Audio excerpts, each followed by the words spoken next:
তারপরে অ্যাকাউন্ট খোলা বা জুয়ার অর্থ জমা ও উত্তোলন করা সম্পূর্ণ অবৈধ এবং শাস্তিযোগ্য অপরাধ। এমনকি কোনো বিদেশি জুয়ার সাইটের এজেন্ট বা প্রতিনিধি হিসাবে কাজ করলেও কিন্তু আমরা দেখতে পাচ্ছি যে এই আইনে সমান অপরাধ হিসাবে গণ্য হবে বলে উল্লেখ করা আছে। আসসালামু আলাইকুম প্রিয় দর্শক, কেমন আছেন আপনারা? আশা করি ভালো আছেন। আমি Farhaduddin Ahmed B advocate appellate division, supreme court of Bangladesh, স্বাগত জানাচ্ছি আজকের অত্যন্ত গুরুত্বপূর্ণ একটি আলোচনায়। আপনি কি জানেন প্রিয় দর্শক, বাংলাদেশে গত 1 জুলাই 2026 থেকে এমন একটি আইন কার্যকর হয়েছে যা ডিজিটাল দুনিয়ায় আপনার একটি ছোটো ভুল পদক্ষেপের কারণে আপনাকে বছরের পর বছর জেলখানায় থাকতে হতে পারে, এমনকি কোটি টাকার জরিমানার সম্মুখীনও হতে পারেন। হ্যাঁ, ঠিকই শুনেছেন। প্রায় 159 বছরের যে পুরনো ব্রিটিশ আমলের পাবলিক গ্যামলিং অ্যাক্ট 1867 যেটা ছিল, সেটা চিরতরে ইতিহাস হয়ে গেছে। এখন তার জায়গায় এসেছে সম্পূর্ণ নতুন, অত্যন্ত কঠোর এবং যুগোপযোগী জুয়া প্রতিরোধ আইন 2026। গত 1 জুলাই মহামান্য রাষ্ট্রপতির সম্মতির পরে এই আইনটি বাংলাদেশ গেজেটে প্রকাশ করা হয়েছে এবং সাথে সাথে এটি কার্যকর হয়েছে।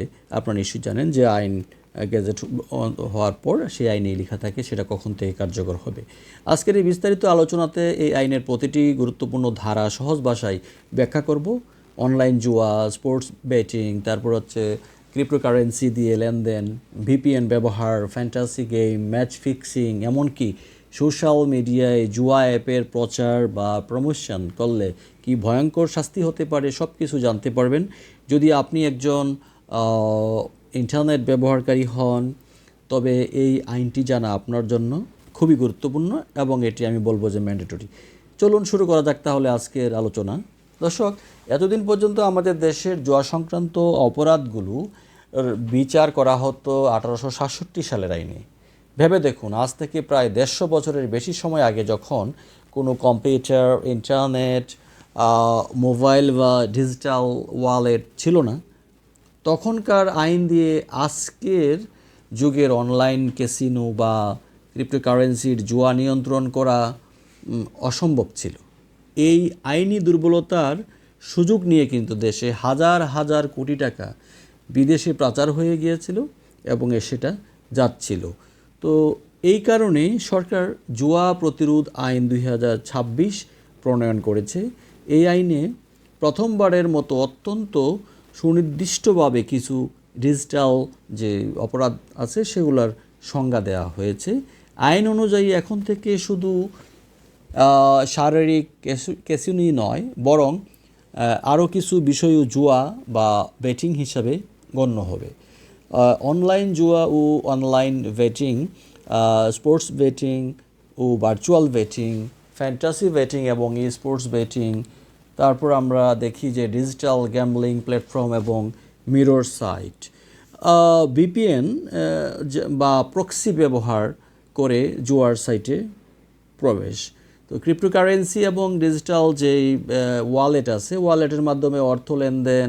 তারপরে আরেকটা জিনিস আমরা জানি যে গোস্ট সিম এবং ভুয়া এমএফএস অ্যাকাউন্ট ব্যবহার।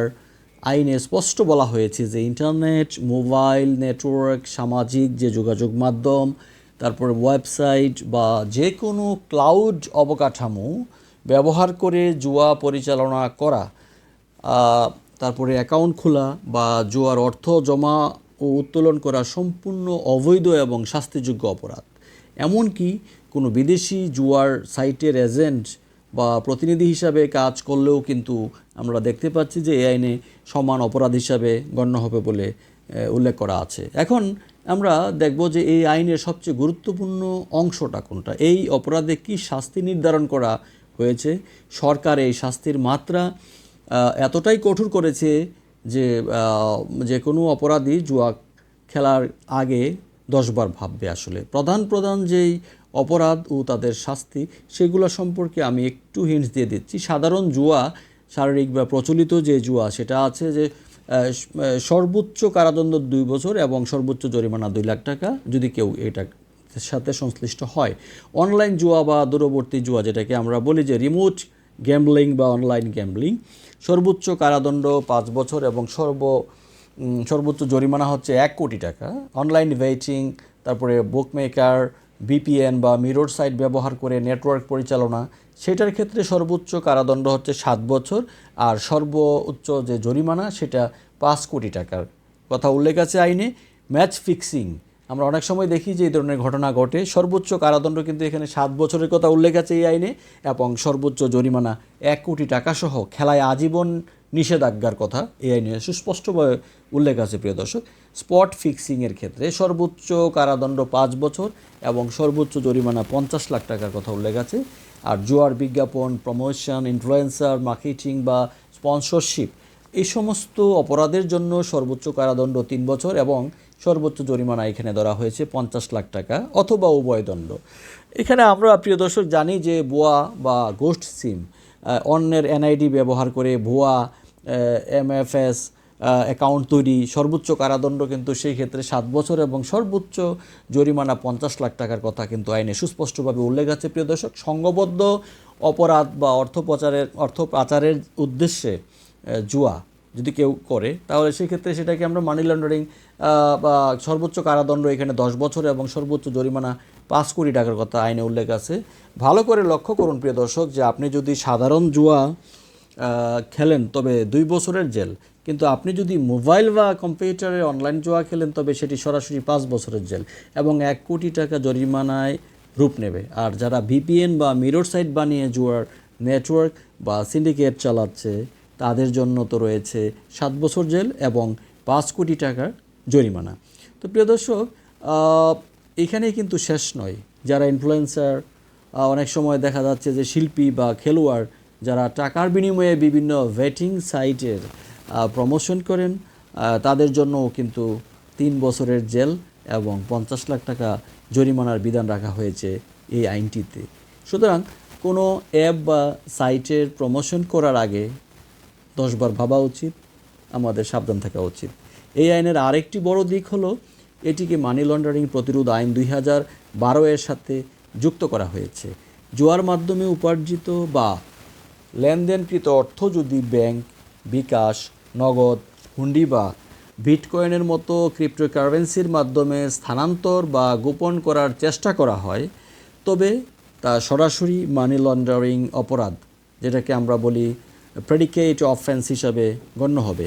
এর মানে হলো অপরাধী জুয়া আইনের পাশাপাশি মানি লন্ডারিং আইনের অধীনেও কিন্তু কঠোর শাস্তির মুখোমুখি হবেন। প্রিয় দর্শক, আদালতকে এই আইনে একচেটিয়া ক্ষমতা দেওয়া হয়েছে।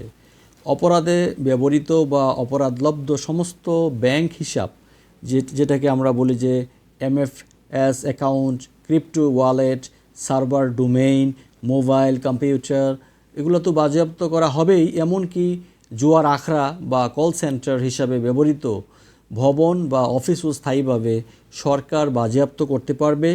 কর্পোরেট যে প্রতিষ্ঠান বা পেমেন্ট গেটওয়ে আছে, গেটওয়েতে জড়িত থাকলে তাদের লাইসেন্স বাতিল করা হবে এবং দায়িত্বপ্রাপ্ত কর্মকর্তা যারা আছেন তাদেরকে দায়ী করা হবে। সবচেয়ে গুরুত্বপূর্ণ আরেকটি বিষয় হলো এই আইনের অধীনে সমস্ত অপরাধ আমলযোগ্য, অর্থাৎ কগনিজেবল, জামিন অযোগ্য এবং আপোষ অযোগ্য, নন কম্পাউন্ডেবল, অর্থাৎ পুলিশ ওয়ারেন্ট ছাড়াই গ্রেফতার করতে পারবে এবং সহজে জামিন মিলবে না। সাব ইন্সপেক্টরের নিচে নন এমন কর্মকর্তা আদালতের অনুমতি নিয়ে তাৎক্ষণিকভাবে আপনার অ্যাকাউন্ট ফ্রিজ করতে পারবেন, আর এর বিচার হবে সরাসরি সাইবার ট্রাইব্যুনালে। সরকার এই আইন বাস্তবায়নে শুধু পুলিশ নয়, বরং কৃত্রিম বুদ্ধিমত্তা অর্থাৎ AI, deep packet inspection DPI এবং অ্যাডভান্সড ডেটা অ্যানালিটিক্স, যেটাকে আমরা বলি, সেটা ব্যবহার করবে। তৈরি করা হচ্ছে জাতীয় ডিজিটাল ব্ল্যাকলিস্ট ডেটাবেস। এর মাধ্যমে যে কোনো অবৈধ জুয়ার সাইট বা লেনদেন স্বয়ংক্রিয়ভাবে শনাক্ত করা সক্ষম হবে। স্বরাষ্ট্র মন্ত্রণালয়, বিটিআরসি, বাংলাদেশ ব্যাংক, বিএফআইইউ এবং জাতীয় সাইবার যে সুরক্ষা এজেন্সি আছে, এজেন্সির সমন্বয়ে একটি শক্তিশালী টাস্ক ফোর্স যেটা গঠন করা হচ্ছে, তাই পরিশেষে বলবো যে অনলাইন জুয়া বা বেটিং কোনো সাধারণ খেলা বা বিনোদন নয়, এটি এখন একটি ভয়ঙ্কর এবং জঘন্য সাইবার অপরাধ এবং দেশ ও পরিবারের ধ্বংসের কারণ। নিজের অজান্তেও কিন্তু কোনো বেটিং সাইটে অ্যাকাউন্ট খুলবেন না, কোনো রেফারেন্স লিঙ্কে ক্লিক করবেন না। আইন জানুন, নিরাপদ থাকুন এবং দেশের অর্থনীতিকে সুরক্ষিত রাখতে সাহায্য করুন। আলোচনাটি আপনাদের নিশ্চয়ই ভালো লাগবে, আর যদি তথ্যবহুল মনে হয় তাহলে অবশ্যই আপনার প্রিয়জনদের সাথে এটা শেয়ার করতে পারেন, যাতে তারাও সতর্ক হতে পারে, সাবধান হতে পারে এবং আইন সম্পর্কে জানতে পারে। আর পরবর্তী যে কোনো আলোচনায় আপনাদের সাথে দেখা হবে ইনশাআল্লাহ, সেই প্রত্যাশায় আজকের মতো এখানেই শেষ করছি। আল্লাহ হাফেজ।